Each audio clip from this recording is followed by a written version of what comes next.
Hey, what's going on, Who Dat Nation? It is yours truly, TJ Jones, the host of the State of the Saints podcast.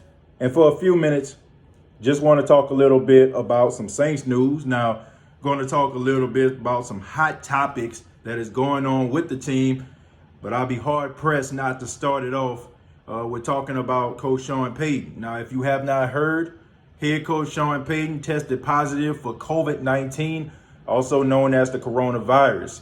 Now, according to sources also, Sean Payton says that he is resting and he is lucky to be a part of that number where he didn't have any symptoms. The only reason he found out he had it is because he took a test. And it's a good thing. You know, Sean Payton, I think we all can agree, Sean Payton keeps himself in shape. He does a lot of things, in the off season and also just during the regular season, man. We all know about that year where he took a year off and he came back cock diesel, jacked up. So Sean Payton, he really doing everything in his power right now. He's, resting, doing everything that he needs to do in order for him to get back with the team. I don't think this is going to affect the team anyway. It's business as usual. And as long as Sean Payton continues to, just kind of, deal with the symptoms, if he has any symptoms coming up, as long as he does what the doctors are prescribing right now, I think he should be okay. I mean, we see several other people in the world of sports, people like Kevin Durant, people like Donovan Mitchell, Rudy Gobert. These guys have the coronavirus and, they're doing fine. So Sean Payton should be okay. Let's just go ahead and lift him up in prayer. And I'm pretty sure that the head coach will be back pretty soon. But, in the meantime, nobody's at these facilities anyway. A lot of the transactions are happening remotely. So they're not even in the facilities. They're just handling stuff at home. So that's kind of the wave of the world right now, even including me.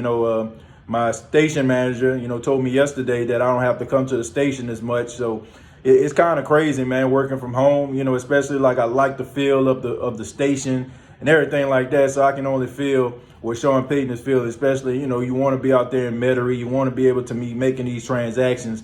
And now you have to deal with this. But I know the coach going to come back better than ever. So let's go ahead and continue to lift him up in prayer, man, and keep him in your thoughts. Also, according to sources, Vonn Bell was offered a contract by the New Orleans Saints for a substantial amount of money, and he turned it down.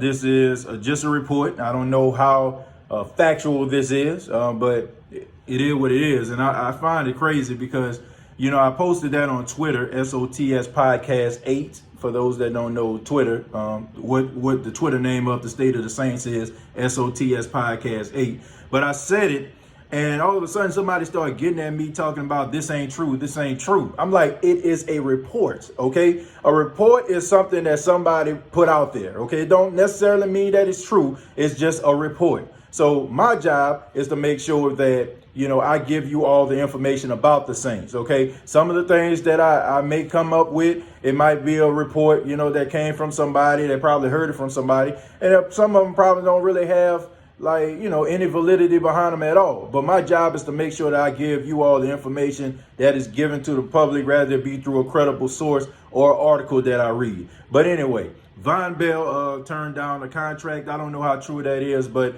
if he did, I can completely understand. I mean, Vonn Bell wants to be paid like a high paid, safety. I mean, he really had a good season last year, probably his best season he ever had in a uniform of the Saints. But I do have questions, and I raise an eyebrow when it comes to Vonn Bell because I wonder to myself, well, where the heck this was for the last couple of years. I mean, he did a solid job, but he did an above average job this past season, man. He was ranked among the top 10 among safeties in the league. But, I mean, he was kind of just teetering throughout the time he was with the New Orleans Saints in the beginning. And I'm always skeptical about guys like that because I always feel like they turn it on because they understand what's at stake. You should want to play with that edge every single week. It shouldn't take a big contract to come through in order for you to perform at a high level. I'm seeing them pick up fumbles and return it. I'm seeing them lead the league in forced fumbles for a few weeks. I'm seeing them out there coming off the blitz like he a man possessed. And I'm just wondering to myself, well, if this was in Vonn Bell the whole time, then why didn't we see this over the past couple of years? The only thing we seen was some pretty solid safety play, so I'm really skeptical about that. But I do think he needs to get some money. I do think that he needs to be,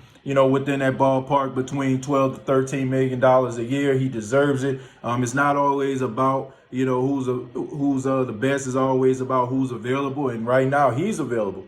I don't think that he needs to be the highest paid safety in the league. Let's not go get carried away with this, but I do think he deserves to be somewhere in that ballpark. But I don't know, man. I don't think he's going to be able to get there with the Saints. The Saints have already signed safety Malcolm Jenkins. They brought him back. He played 6 years with the Philadelphia Eagles, and he did a really good job. And, I really don't understand why people are calling this a bad move.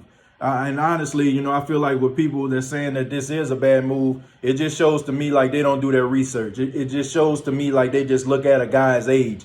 I was going at it with somebody on social media, and they were trying to convince me that he wasn't a good safety because he got beat by Alvin Kamara in a game where the Philadelphia Eagles lost to the Saints 48-7. That's like the only game that you've seen him play. I mean, if you're going to come with some research, come with some evidence that has some validity behind it. Don't just come here and be like, well, he gave up on that play right there.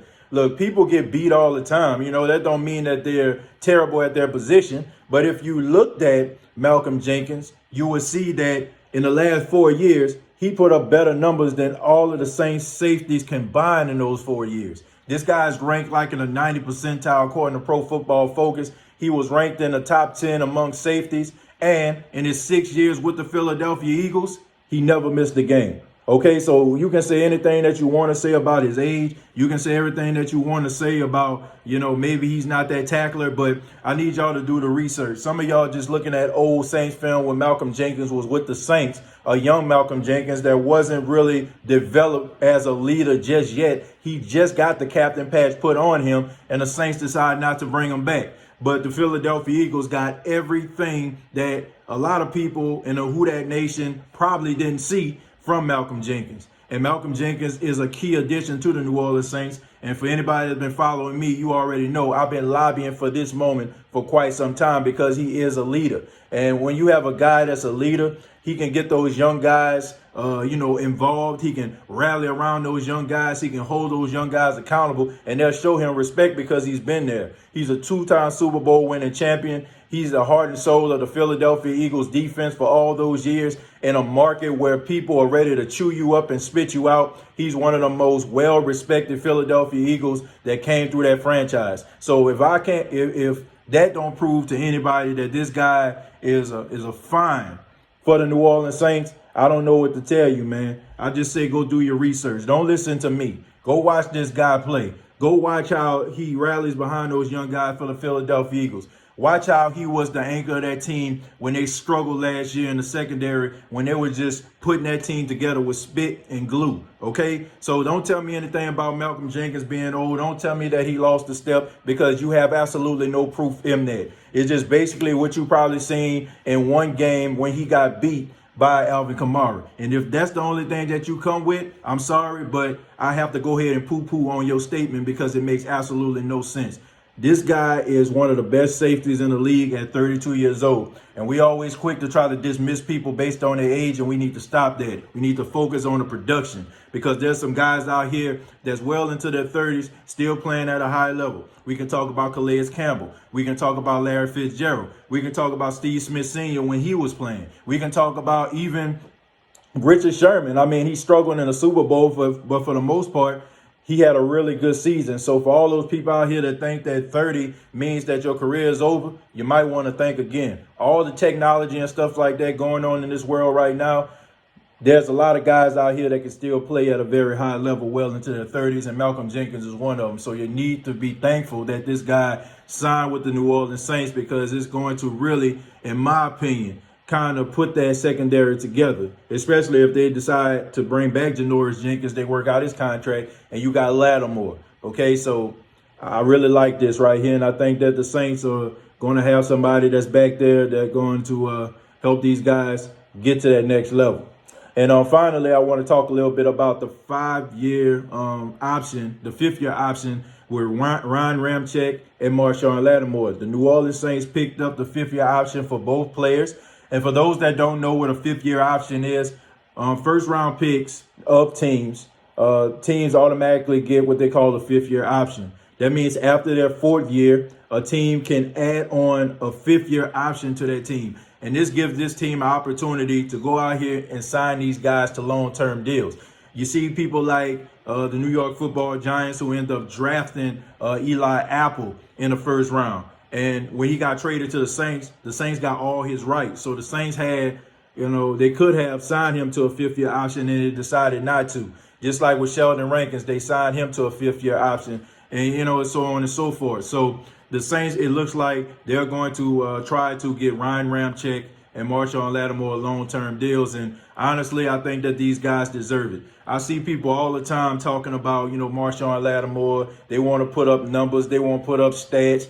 They want to talk about, oh, he not that good. This guy's better than him. That guy's better than him. He's smoking mirrors. He's not a real good DB. Well, that goes to show you right there, because I'm wondering to myself, where have all those fans been over the past couple of years when the Saints struggled in the secondary? When you're seeing people like Delvin Breaux looking up at the lights because he was lost. We're looking at people like Brandon Brown that get smoked like brisket and burnt like a biscuit every single play. I mean, that game where the Carolina Panthers were undefeated going into the Superdome, Brandon Brown was out there getting posterized. And if Ted Ginn Jr. had better hands, he'd probably have 4 touchdowns in that game. It was an embarrassment. And I think that some people don't really pay attention to those things. You just pay attention to, oh, man, he got beat on a play. Oh, he got beat on a play. It's not like he getting beat on a play every single game.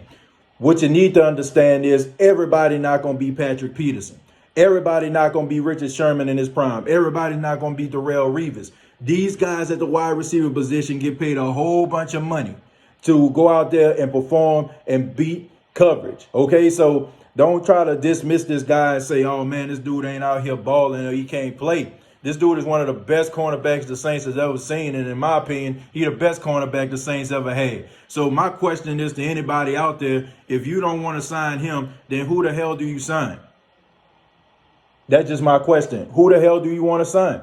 As far as Ryan Ramczyk is concerned, I mean, this is a no-brainer right here. This guy got straight snubbed for being an All-Pro and a Pro Bowl. This guy barely gives up any sacks, and he's just quietly one of the best right tackles in the National Football League. Ranked number 2 among Pro Football Focus, hasn't given up a sack in I don't know how long, and this guy is really good when it comes to the Saints running the football. Most of the time when the Saints run to the right side, they pick up big yardage. They pick up more yards on the right side than any other play that they run. Rather, they run from the left or up the middle. That shows you right there, Ryan Ramczyk on that edge is doing an outstanding job. The Saints going to have to come with it, man, because he is going to be paid the highest paid right tackle contract in NFL history, because he is one of the best right tackles in all of football. And in my opinion, he probably is the best. It depends on how you look at it. So the Saints did pick up the 5th-year option for those guys.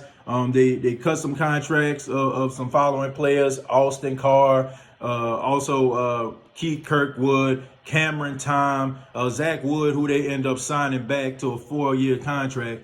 And, just a couple more guys. I think it was Jumper, the linebacker Jumper, who was on injury reserve. I mean, there's no surprise here. What this means is if they cancel that tender, it means that they can sign anywhere. And I think Keith Kirkwood signed a 1-year deal with the Carolina Panthers, who's starting to look like the Carolina Saints all of a sudden, But Keith Kirkwood, I think he'll do a good job as long as he stay healthy. Cameron Tom, he deserves to go out there and get some money, man, because, anytime somebody get hurt, Cameron Tom slides on in and does a very admirable job, filling in for that injured tackle or that injured guard. So I got a lot of respect for him. Jumper, I think that he played really good in preseason, but he ended up getting hurt. I think he had an interception that he ran back for a touchdown in preseason, so he was like on the rise. But when you look at the Saints and what you look at their linebackers, I mean, they don't really have time to deal with guys that's going to be injured. I think that they're going to take a chance on Caden Ellis, who ended up on injury reserve, but he's still a young player, and they drafted him in the 7th round. So I can see the New Orleans Saints bringing him in. They're probably going to end up getting somebody in free agency, a linebacker, or they're probably going to end up drafting one. So that's going to be Demario Davis, Alex Anzalone, also going to be Kiko Alonso, and Caden Ellis. Okay, so those are probably going to be the linebackers. You end up drafting one or getting another linebacker in free agency, man. But I mean, it's a pretty thin free agency market for the linebacker position, especially when you see people like Fowler getting a job, Littleton getting a job. I mean, these other linebackers out here. Somebody hit me up and they asked me, what about Clay Matthews? I mean, that would be a good pick. Clay Matthews isn't what he used to be. He's not the guy that flies around the field, but he can bring leadership and also stability to your linebacker room. And also, he'll be able to make some of those plays. So if the Saints had opportunity to get Clay Matthews, if he's on the market, if he's willing to, take a 1 or 2 year deal, why not?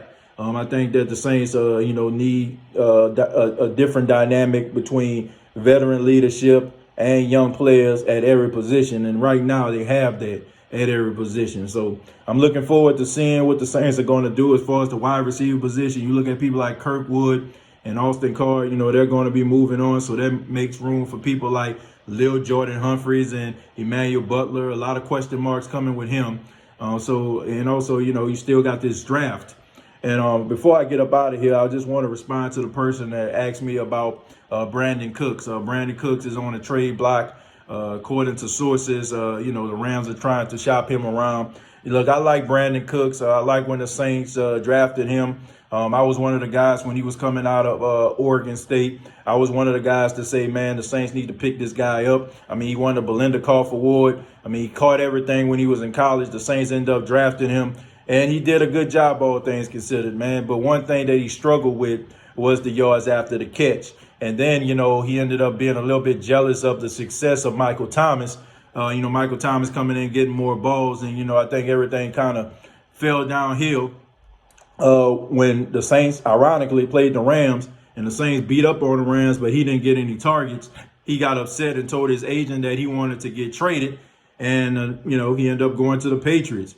And honestly, man, his career took a downward spiral because in that Super Bowl when, ironically again, Malcolm Jenkins knocked him out cold, knocked him out the Super Bowl, his career hasn't been the same, man. He's been dealing with concussions. I mean, I think he had maybe like 3 or 4 concussions, man, since that particular point. So, a lot of teams are probably going to be shying away from him, especially like says, he has multiple concussions. The league try to get away from those guys. I mean, we seen like guys like Austin Collie, who played for the Indianapolis Colts.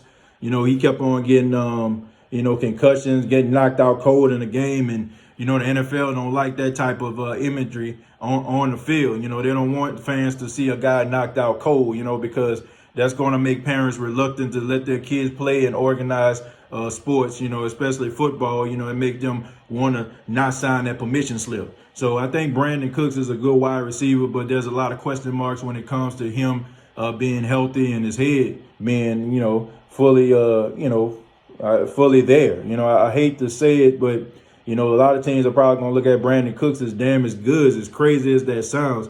Would I like to see him back with the New Orleans Saints, in a perfect world? Yeah, probably, because he did some good things. But honestly, there's nothing that special about Brandin Cooks, that I can't find in a guy that's going to be in the NFL draft. I mean, yeah, he runs like a 4.3. He has lightning speed. He can take the top off the defense. But to be honest with you, Brandin Cooks, it was hard for him to get yards after the catch when he was with the Saints. Yeah, he'll catch the ball, but he'll go right down because he was so small. And I feel like the Saints can find a guy that can take the top off the defense and do some of the same things that Brandin Cooks can do.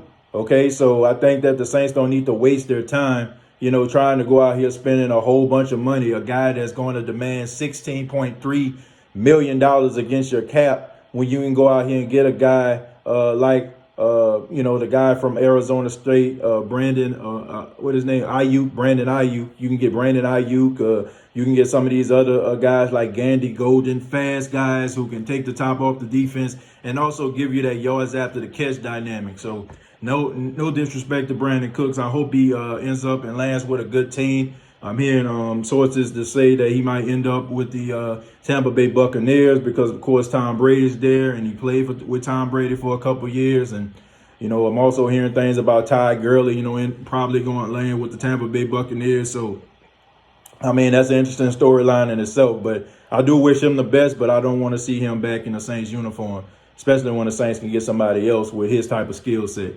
But that's all I got for you, man. Thank you very much for checking out the State of the Saints podcast. Once again, my name is TJ Jones, and also check us out on Instagram. Instagram, you can check me out, TJAY Jones _. That's TJAY Jones _. Twitter, SOTS Podcast 8. SOTS Podcast 8. Facebook.com, search The State of the Saints Podcast.